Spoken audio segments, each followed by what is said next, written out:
Good morning, and welcome to the February 11th mission of the Zac Tapes. Today, we've got some fun stuff in store. We're going to be talking Ender's Game. I'm going to be doing my thoughts on Karla Sofía Gascón's tweets, and I'm going to give out my Oscar predictions because they're in like a month from right now, so I feel like it's a good time. I've gotten a chance to see most of the nominated movies, so I think I'm pretty good. I'm going to be pretty good at guessing. So, first up, I wanted to talk about Emilia Perez because if you guys have not seen this movie, what they call it a movie. We're not entirely sure what it actually is. Do I have egg on my face? Anyway, this movie is nuts. I watched it a few days ago now, or like 2 weeks ago, and whilst I blocked a lot of it out. Literally all in my head is the one song with fucking Zoe Saldana and fucking Penis to Vagina. So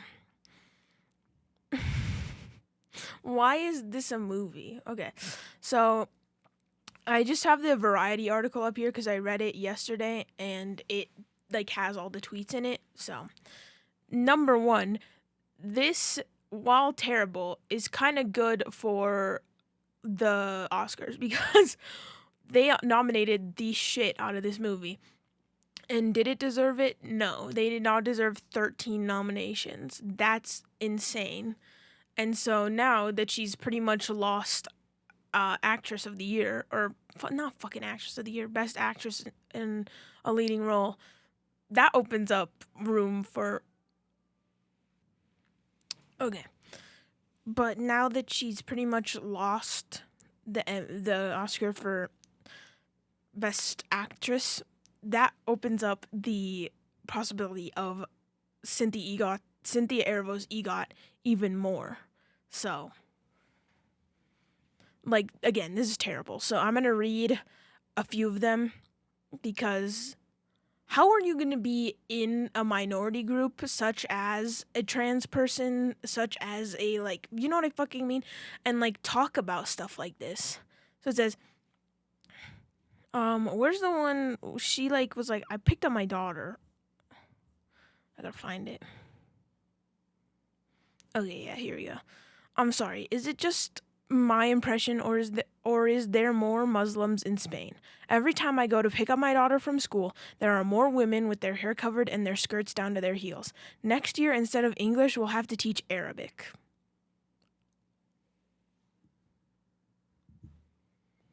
Literally, like, why the fuck would you even type that out at any point in your life? She's just like, these fucking... like, are we serious? Have we learned nothing? So many people are to get canceled over their tweets, and to have not that I'm like liking her movie, but to get the honor of starring in a movie that does get 13 Oscar nominations and to be in a best leading actress in that category has to be crazy. And for you to go around and say shit like this to other people who are part of a minority group is like evil almost.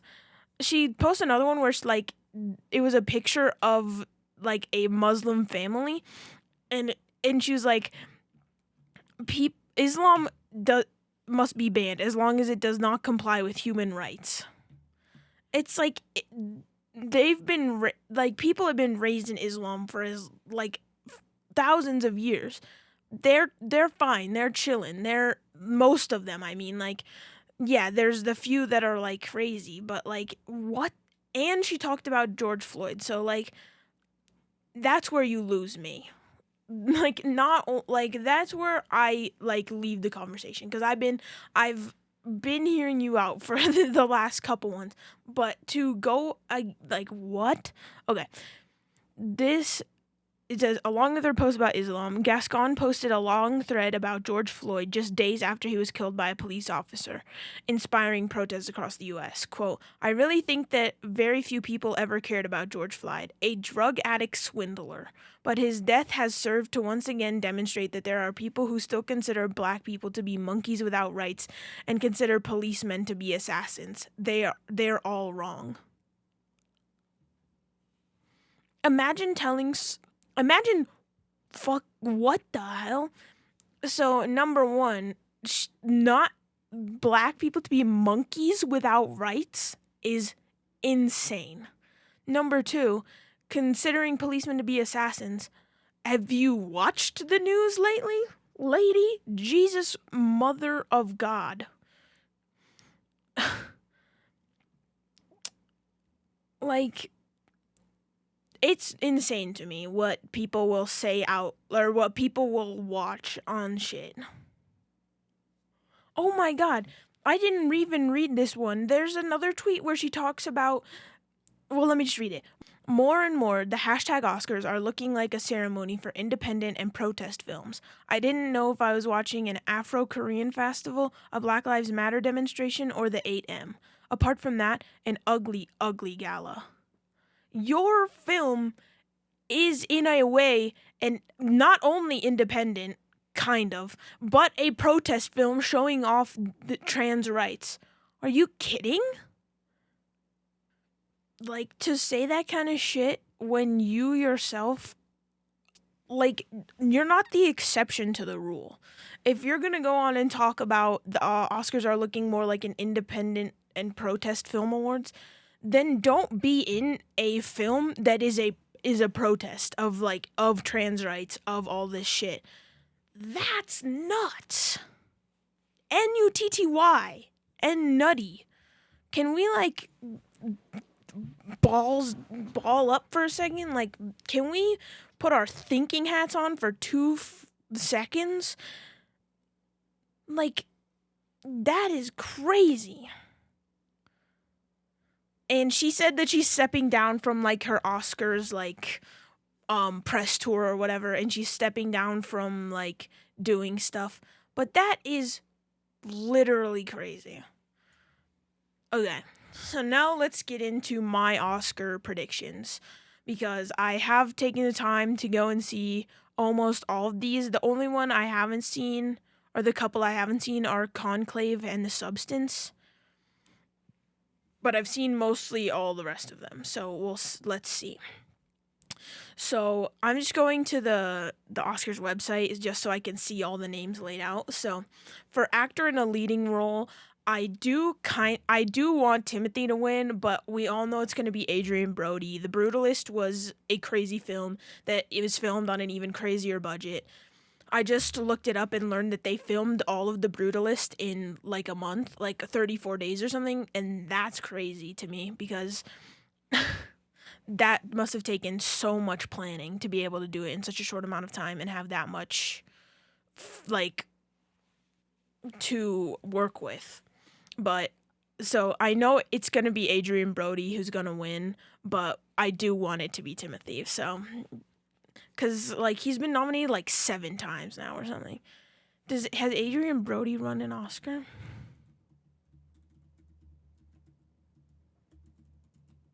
An Oscar.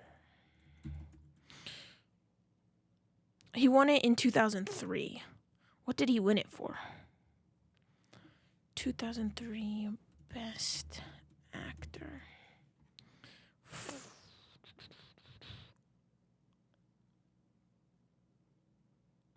He was in Chicago? Oh, what the hell? What was it for? Movie. The Pianist. What is that? The adaptation of the autobiography, The Pianist, the extraordinary true story of one man's survival in Warsaw. Wow, this guy likes telling Jewish stories. Okay, so yeah, Adrian Brody is gonna win most likely, but we're rooting for you, Timmy. For Best Actor in a Supporting Role, this one I don't really care about. I didn't really Guy Pearce was kind of just an asshole, so I wouldn't in the movie at least. So I guess he did a good job portraying it. For A Complete Unknown, that guy was also just kind of there. Wow, the Edward Norton and Guy Pearce look eerily similar in these two films. I'm gonna go out on a limb. For this one, I don't really care. I think just because it'll be the Guy Pearce in The Brutalist, because if you hate the you hate the character, you love the actor type deal. So I'll say The Brutalist for that one as well, for Guy Pearce. I loved how The Brutalist took a bunch of unknown actors and put them with like a couple known ones, because it worked really well and they got to show off their like chops and everything. But then you got to tie it back to, oh, I know that guy, and like use it as a connection, and I really liked that a lot. For actress in a leading role, of course, I want it to be Cynthia Erivo. We got to get this woman her EGOT. Would she be... Oh, hold on. Will Cynthia Erivo be the youngest EGOT? Okay, she said she would be the youngest person at like 39. So that would be cool. So that's my vote. We're going Cynthia Erivo. For actress in a supporting role, again, it's gonna be Ariana for me. It would be so cool to see her win an Oscar for her like one of, I don't know if she's ever been in a movie before. I know she did like Nick and shit, but I'm gonna go Wicked again with Ariana Grande, because that movie fucking changed my life. So, because who doesn't love a good musical that's not Amelia Perez? We will never be speaking about Amelia Perez ever again. Animated feature film. Oh, there were a lot of good ones. Inside Out 2, amazing, loved it. Wild Robot was also really good. For this one, I think I have to go Inside Out 2, because it will probably win. It made like $2 billion at the box office. It's a good movie. It is like Disney or whatever, but they got this. Animated short film, I have not seen any of these, so I'm going to skip that one.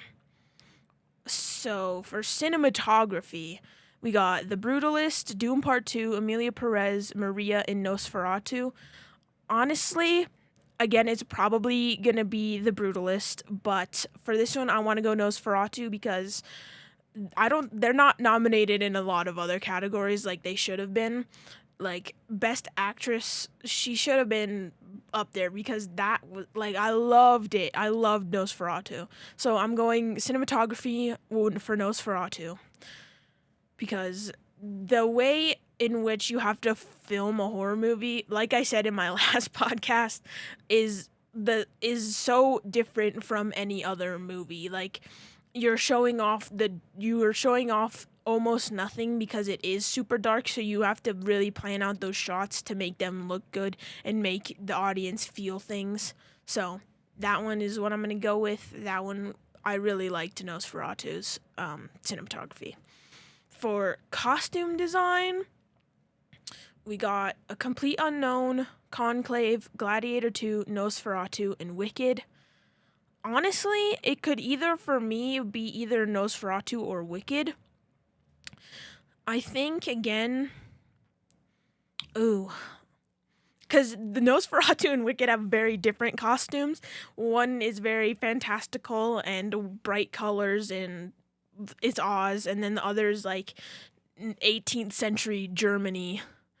Or is that would that be 19th century Germany?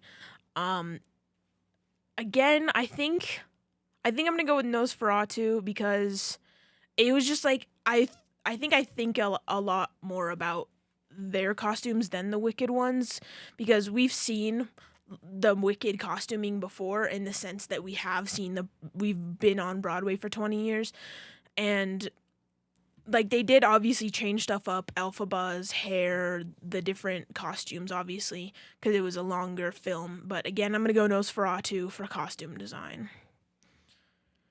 Directing, it's probably gonna be The Brutalist. That would be crazy if his first debut film he won for Best Documentary, or Best Directing. Sorry, Jesus, I got distracted and read the wrong thing. I'm gonna go with The Brutalist again. So A Complete Unknown was really good. Amelia Perez wasn't. The Substance, I didn't watch any of the documentaries, so I'm gonna skip those. Film editing, I'm gonna go, I'm going to go again with The Brutalist because the way they structured this movie was in like a play. So you had act 1 and then a literal intermission. That was my favorite part of The Brutalist. Sorry, not my favorite part, obviously, but that was like a really, really nice thing because if you're going to sit in the movies for 3.5 hours, or 3 hours 20, I guess, without the intermission, that'd be crazy. But they did give you that intermission, and that might be my favorite thing.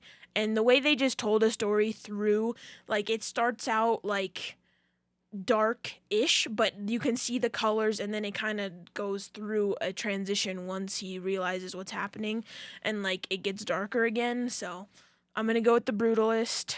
I did love Wicked. I did love Honora, but The Brutalist is probably gonna just sweep the Oscars this year. Oops.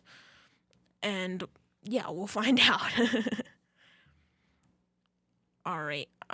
So we got music, original score.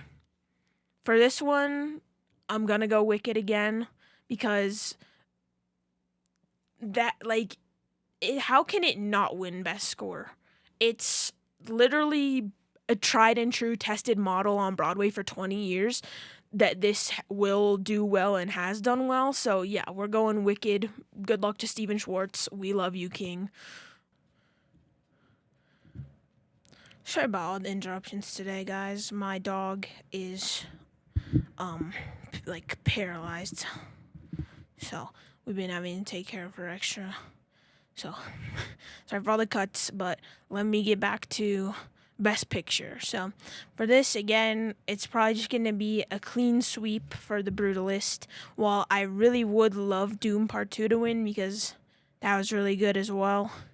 And A Complete Unknown. Both really good. But yeah, it's gonna be Brutalist again. And then I'm just gonna do sound and visual effects, and then I think that'll be it. For sound, obviously, Wicked is gonna be my number one because literally, how could you go wrong? Visual effects, gonna go with Dune Part 2, definitely. And those are my Oscar predictions. So now we're going to go to Zac with a review on Ender's Game with Asa Butterfield. So over to you, Zac. So let's get into Ender's Game. So number one is and then we're going to tie it into sex education because it's both Asa Butterfield.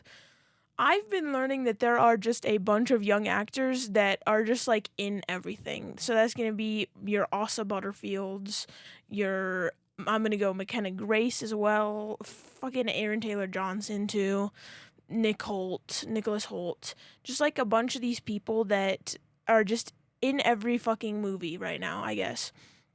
Because last week talked about Nosferatu, they're both in that. Aaron Taylor Johnson is Craven, he's Kick-Ass, he's just everywhere. So is Nicholas Hoult. I learned that he's in fucking the X-Men, which I haven't seen, but I was like, oh my god, he's in this too. So it was really quite funny. But back to Ender's Game.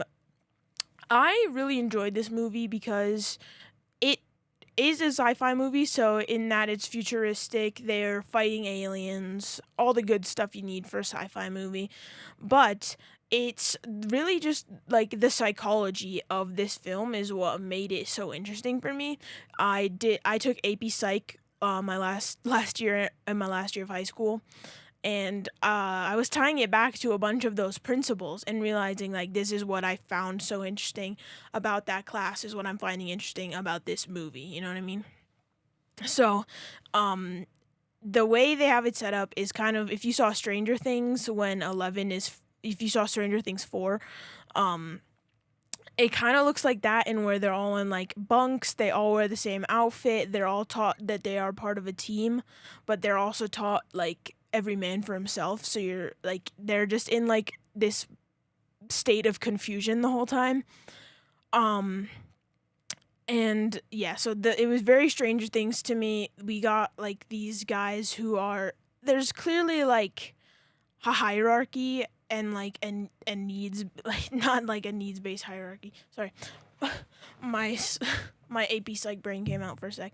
But it is kind of those things where like you are a team, but also never trust anyone, and you're like, huh?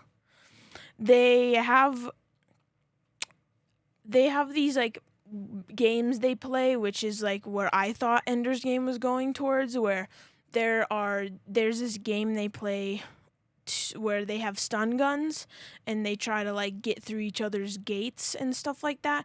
So it's like this big arena with like no gravity, and no, like they have gravity but they just float. So they have to like use propulsion with their arms and stuff to be able to move off of stuff. And so they have the end goal is to either get someone through the gate without them getting like shot or anything, or I don't remember how else they win, but Ender ends up moving up the ranks really fast of this like academy he's in pretty much, and he gets his own team to play in this thing. So he's been working under other people's commands, but now he's getting to command a team. So that was like weird where he would move up like clearly the movie's about him, it's gonna be following this plot, but he moves up very quickly in the fact that everyone else is like, oh my god, I hate him because like he's winning the game. Ender's Game. They don't have, so in Ender's Game they are up in space on this like ship where they do all this training, where the academy is, all this stuff, but they don't get to have any messages out of this. So he can text his sister or whatever, but his sister will never get those messages. So it's kind of fucked up in that regard. Like, so it's clearly all about how Ender is going to move up these ranks and control everyone because he is like the most qualified child or whatever. They are shaping him to take over. I think like in the end you see that they're shaping him to take over their army as like this whole thing against the aliens. Throughout this movie you can see Ender using his like powers or whatever for like his greater good, where he will get into arguments with people. Like there's the one where he's under someone's command still during these games, and he like is like, I want free time, and his commander's like, no, you're gonna stay in the room at free time, you're not gonna go anywhere. And then he manipulates the situation like to his like betterment or whatever, but it leaves his commander feeling like he's won. So you can tell that he's emotionally manipulative and kind of emotionally smarter than all the other kids, but it's like also pretty fucked up, you know? Around the 30 minutes mark, you can tell they just like plainly don't care about the other kids, and they're just there as like, I don't know if they're there as a facade, but that's how it feels because you're literally just watching Ender move up the ranks, move through this timeline. Like this was all set in stone before he even like agreed. And like he's winning at all this shit, and he's going and doing all this stuff, and it's like clear disregard for all the other kids that are on this academy spaceship thing. Around the 50-minute mark is where I understood where they got the name, you know, for the movie or whatever. And I know it comes from a book, but if they were to like have a need for a name, this is where I think they would have got it. They play the game with the freeze rays, like I was saying, Ender's Game, because he ends up winning like undefeated. There's this game he plays on the iPad where he uses his mind to control it, and like he's a little mouse, and like there's the alien creatures there, and like he's going through and all this stuff, and whatever choices he makes goes back to like the higher up people at the school or the academy or whatever, the training center. And that's a game, so another Ender's Game. And then there's the game that they play towards the end of the movie where he is pretending to like do battle scenarios against these aliens that have like gone against Earth or whatever. So, Ender's Game.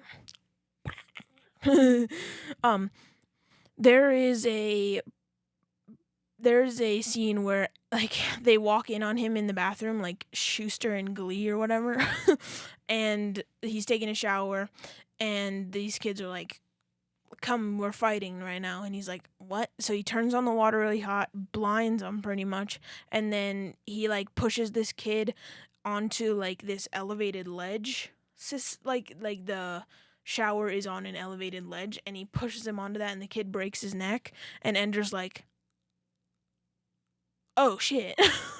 And then he goes and like tells everybody, and then he ends up leaving after he paralyzed this kid. He's like, I can't do this. I've done something really bad. I gotta go.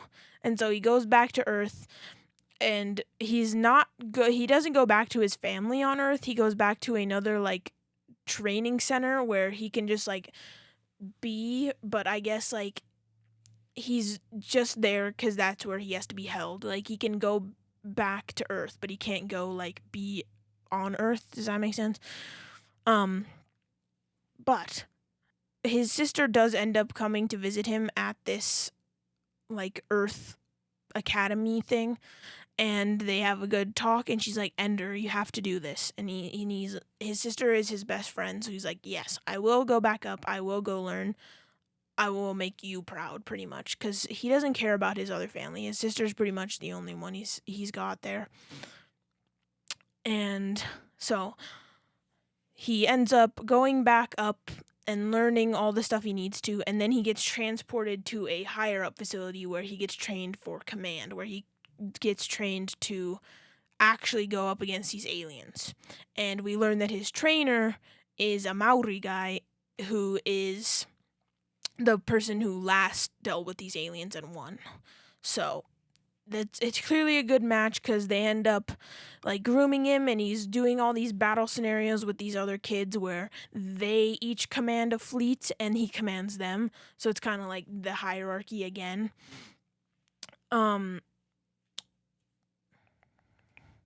He eventually, yeah, okay, yes. And we learn that these aliens are like Stranger Things. So I keep tying it back, and I know Stranger Things came later, but I know that a bunch of you have watched Stranger Things and not Ender's Game, so that's why I keep tying it back. But these guys are pretty much a hive mind, like in Stranger Things. They use the analogy that they are like ants and they cannot function without their queen ant, which is basically the same thing as a hive mind, because Vecna would be the queen ant in this situation. But so that's how they learn to kill him, is they have to kill their queen, and then everyone else will die because they don't know what to do.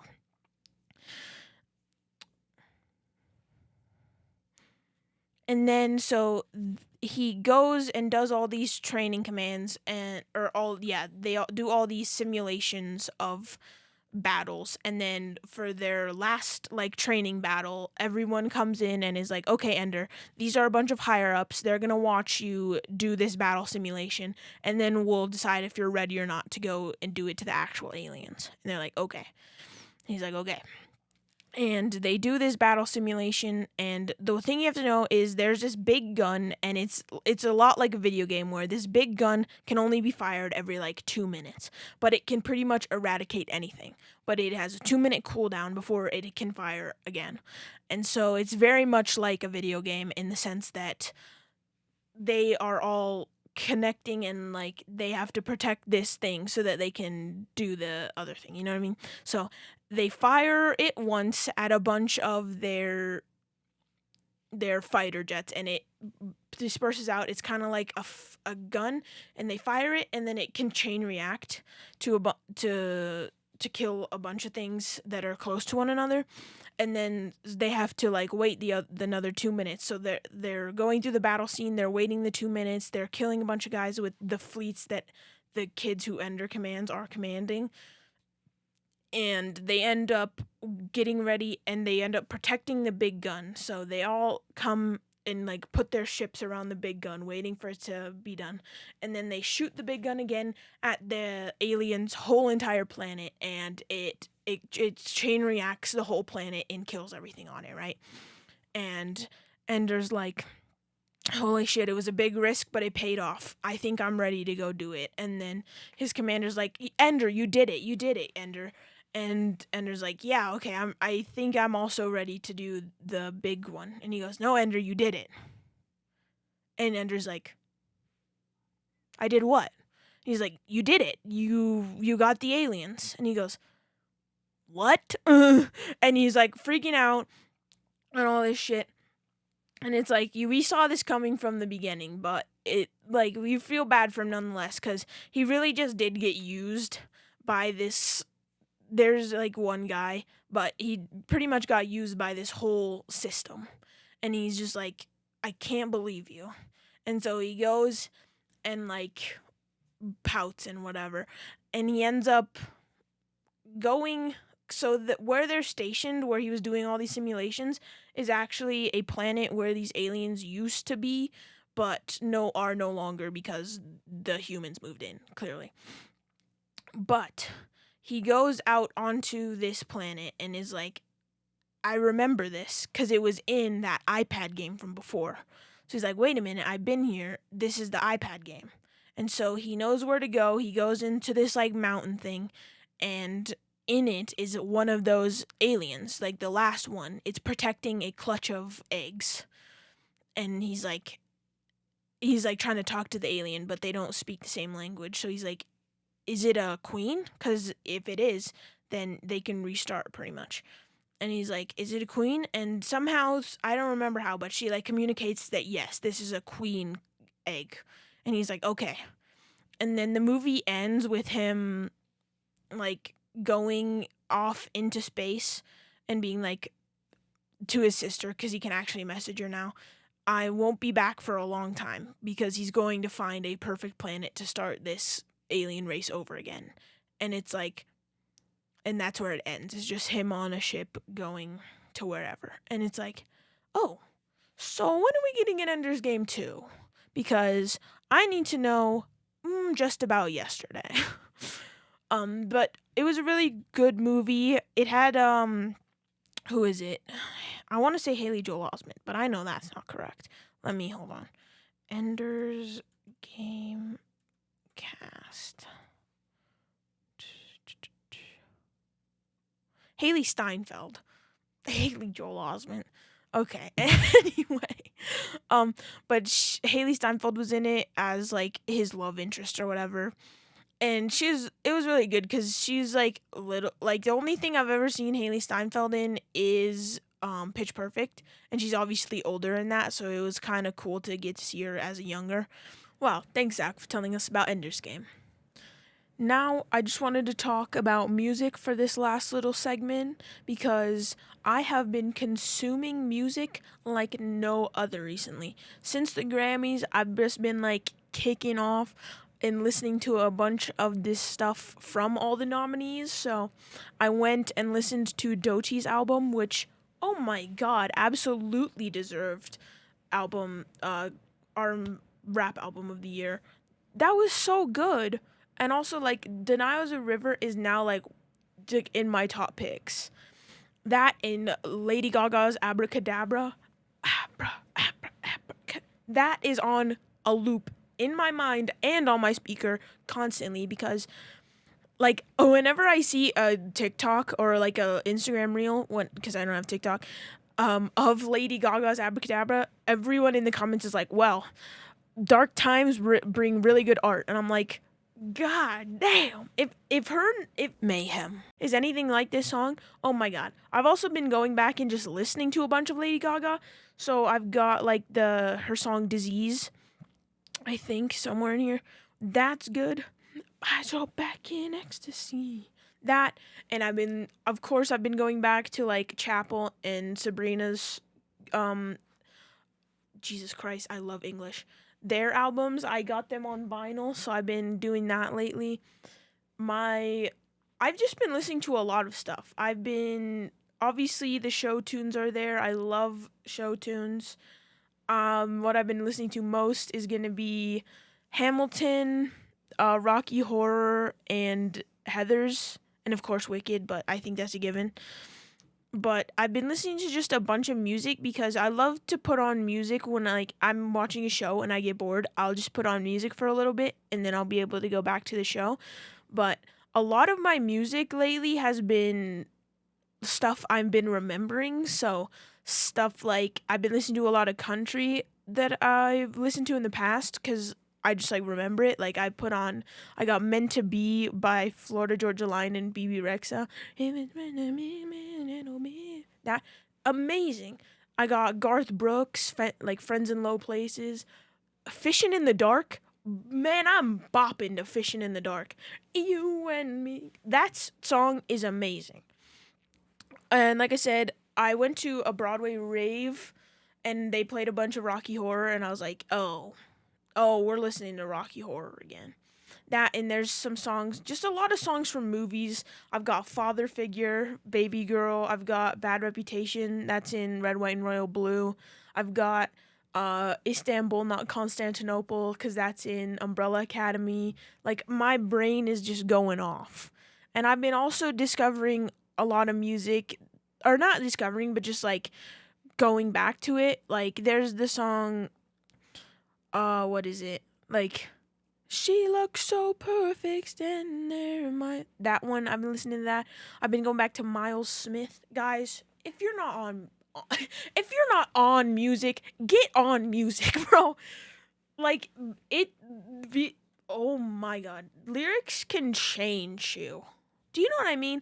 This solo by Miles Smith, this one makes me cry. Like, it's on my sad playlist. So, this one, why'd you get me so high to leave me so low? To leave me solo.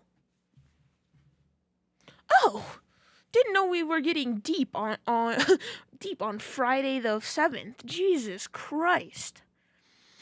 I also, like, of course, I've been listening to actually a lot of sad music. I have a whole, like, slow, sad music playlist. I've got, like, Noah Kahan, Dream a Little Dream of, like, the Mamas and the Papas, ABBA. Where is it? I've been listening to Bob Dylan a lot because I went and saw A Complete Unknown, and I realized I didn't know exactly who Bob Dylan was. So, my next book after this book I'm reading right now is gonna be, what's it called? I have it on my reading list. It's like Down the Highway or something. Yeah, Down the Highway.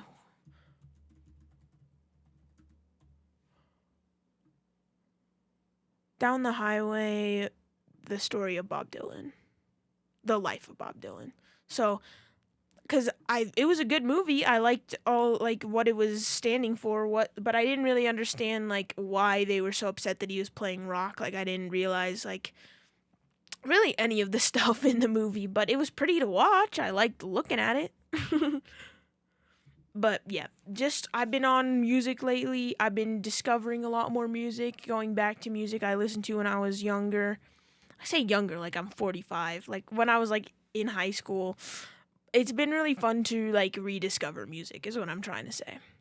But that will be doing it for this episode. If you want to hear me talk about anything in particular, please leave me a comment below. And I have a new vlog out, link in description. And yeah, I'll see you guys next week. Toodles.